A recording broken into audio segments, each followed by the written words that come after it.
खिड़की पर ताला नहीं था, फिर भी इंसानों के रूप में छिपे राक्षस अंदर घुसने की हिम्मत नहीं कर रहे थे, क्योंकि जब तक भूत प्रेतों को रोकने वाला पत्थर मौजूद हो वे सेफ हाउस में घुस नहीं सकते। लेकिन उस दिन आदमी अकेलापन बर्दाश्त नहीं कर सका और बाहर खड़ी खूबसूरत लड़की से बात करने लगा, यहाँ तक कि उसने खिड़की खोलकर उसे अंदर बुला लिया। उसे अंदाजा नहीं था कि उसका ये नासमझी भरा कदम पूरे घर पर कहर बनकर टूटेगा। जैसे ही दोनों एक दूसरे के गले लगे, लड़की अपने नाखूनों से आदमी की पीठ को चीर दिया और उसने आदमी की जीभ काट डाली। उसे मारने के बाद राक्षस फिर से इंसानी रूप में लौट आया, लेकिन उसने तुरंत कोई और शिकार नहीं ढूंढा, बल्कि घर के सारे दरवाजे खिड़कियां खोल दी। अब जब पत्थर का असर खत्म हो गया था, सारे राक्षस सेफ हाउस में घुसने वाले थे। उधर अंदर लोग एक बर्थडे पार्टी मना रहे थे और उन्हें इस खौफनाक खतरे का अंदाजा तक नहीं था। तभी मेरी को भीतर के कमरे से एक अजीब सी हंसी की आवाज आई। मेरी यह देखने के लिए कमरे में गई और दरवाजा अचानक बंद हो गया। वह साफ तौर पर राक्षसों के जाल में फंस चुकी थी। फिर राक्षसों ने मेरी को खा लिया। नीचे बातें कर रहे लोग चौंक उठे जब एक खून की बूंद गंजे आदमी पर गिरी। वह गाली देने ही वाला था कि देखा ऊपर एक डरावना राक्षस खड़ा है। जब सबको समझ आया कि राक्षस सेफ हाउस में घुस आए हैं, हर कोई इधर उधर भागने लगा, पर राक्षस शांत थे, जैसे इस अफरा तफरी का मजा ले रहे हों। अब सेफ हाउस सुरक्षित नहीं रहा। लीडर ने फैसला किया कि सबको थानेदार के पास ले जाया जाए। उसी वक्त थानेदार के बेटे घर में सो रहा था। उसे बाहर कुछ आवाजें सुनाई दी और जब वह निकला तो देखा पूरा सेफ हाउस तबाह हो चुका है। चारों तरफ लाशें बिखरी हैं। उसे कुछ समझ आने से पहले ही खून से सना एक राक्षस उसकी तरफ बढ़ने लगा। अच्छी बात ये रही कि लड़के ने तुरंत खिड़की तोड़ी और कूद गई। भले ही उसका हाथ टूट गया, मगर इस समय दर्द की फिक्र नहीं थी, क्योंकि राक्षस पीछे था। आखिरकार एक दोस्त की मदद से दोनों एक कमरे तक भागे और जादुई पत्थर को थामकर प्रार्थना करने लगे कि किसी तरह सुबह हो जाए। उधर थानेदार जब अगली रात गांव छोड़ने का प्लान बना रहा था, तभी पादरी ने उससे सब सच कह दिया। सारा भागी नहीं थी, उसे उसी ने बंद कर रखा था, क्योंकि वही एकमात्र थी जो शैतान से संपर्क कर सकती थी और शायद वही गांव से निकलने का रास्ता जानती थी। फिर पादरी ने एक कहानी सुनाई। जब वह इस गांव में नहीं आया था, उसने गलती से एक घरेलू हिंसा करने वाले आदमी को मार डाला था। वह खुद को खत्म करना चाहती थी, लेकिन आखिरी पल में उसे भगवान की आवाज सुनाई दी। उस आवाज के इशारे पर वह इस गांव तक पहुंचा और कुछ चीजें जमीन में दफना दी। किसी को इस बारे में कुछ नहीं पता था, पर अब वो सब सारा ने खोज निकाला शैतान की मदद से। इससे पता चलता है कि सारा शैतानों से बात कर सकती है। अगर इससे पहले कि थानेदार कुछ कहती, अचानक गाड़ी चलने की आवाज गूंजी। दोनों दौड़कर बाहर आए और देखा कि लीडर लोगों को लेकर वहां पहुंच चुका था। साफ था कि सेफ हाउस में कुछ बहुत बुरा हुआ था। दोनों ने जल्दी जल्दी गाड़ी से लोगों को बाहर निकाला, मगर ये रात थी और पादरी जैसे ही वापस जा रहा था, राक्षस ने हमला कर दिया। थानेदार ने गोली चलाकर किसी तरह उसे बचाया और घर के अंदर खींच लाई, लेकिन ज्यादा खून बह जाने के कारण पादरी बच नहीं पाई। सिर्फ एक रात में गांव में कई लोग मारे गए। थानेदार समझ गया कि अब और देर नहीं की जा सकती, उसे फौरन भागने का रास्ता खोजना होगा। वह चर्च के तहखाने पहुंचा, जहां सारा बंद थी। अब सिर्फ जंगल ही बचा था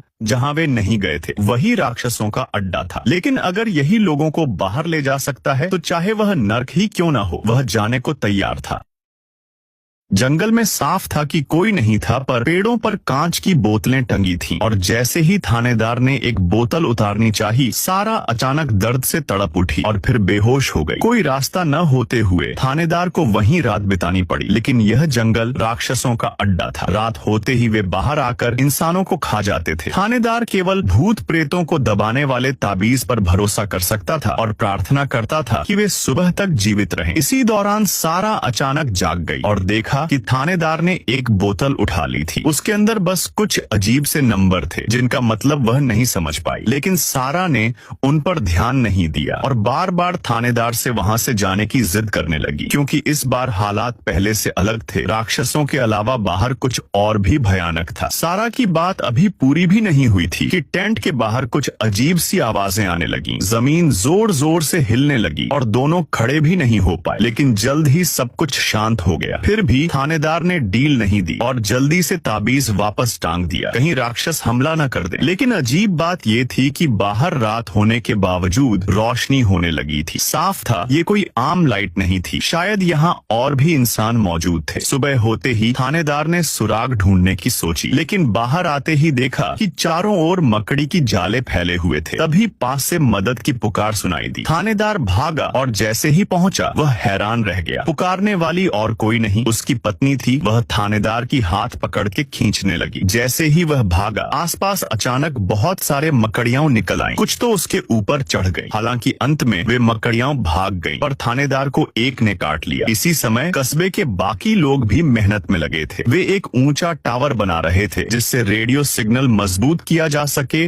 और जल्दी से बाहर दुनिया से संपर्क हो सके। सबकी मेहनत से टावर बन गया और सिग्नल मिलने लगा। लेकिन तभी दूर आसमान में काली घटाएं छा गईं और तेज हवा चलने लगी। साफ था कि तूफान आने वाला है। समय कम था और उन्हें जल्दी से संपर्क करना था। लेकिन जिम लाख कोशिशों के बावजूद कोई जवाब नहीं पा सका। मौसम बिगड़ता जा रहा था और समय खत्म हो रहा था। तभी अचानक रेडियो से जवाब आया। जिम ने तुरंत मदद मांगी, लेकिन वह चौंक गया। उसने अपना नाम नहीं बताया था, फिर भी सामने वाला उसका नाम जानता था। दूसरी ओर जिम की पत्नी जमीन खोद रही थी। उसे शक था कि जमीन के नीचे कस्बे का कोई राज छुपा है, पर ज्यादा खोदने से पहले ही जमीन फट गई और वह नीचे गिर गई। और अभी वो कुछ समझ पाती, अंधेरे से विक्टर निकल आया। उसने कहा कि उसे तुरंत उसके साथ वहाँ से निकलना होगा क्योंकि वह गड्ढा बहुत खतरनाक है। महिला हैरान रह गई, लेकिन विक्टर के पास समझाने का समय नहीं था क्योंकि ये सब एक सफेद कपड़ों वाले बच्चे ने कहा था। केवल तभी महिला को बचाया जा सकता था। उसी वक्त थानेदार को रोशनी का स्रोत मिल गया। पास में एक रहस्यमय लाइट हाउस खड़ा था। जब दोनों को उम्मीद जगी, तभी थानेदार के शरीर में जहर असर करने लगा। वह आगे नहीं बढ़ पाया। उसने सारा से कहा कि वह अकेले निकल जाए, केवल वही अगर जिंदा लौटेगा तो लोगों को सच्चाई बता पाएगा। लेकिन सारा ने उसे छोड़ने से मना कर दिया और मदद ढूंढने लगी। तभी उसे फिर वही सफेद कपड़ों वाला बच्चा दिखाई दिया। उसने दूर एक पेड़ के खोखले की ओर इशारा किया, बताया कि वह जगह सुरक्षित है। सारा ज्यादा सोचे बिना थानेदार को खींचकर वहां ले गई। लेकिन जैसे ही वह अंदर गया, सारा पीछे नहीं आई। जब थानेदार ने लाइटर जलाया तो देखा कि वह किसी और जगह पहुंच चुका था। वह चाहे जितनी आवाजें लगाता रहा, कोई जवाब नहीं मिला। और उसी समय कस्बे में एक और बस आ पहुंची। लगता है वहां फिर नए लोग आने वाले थे।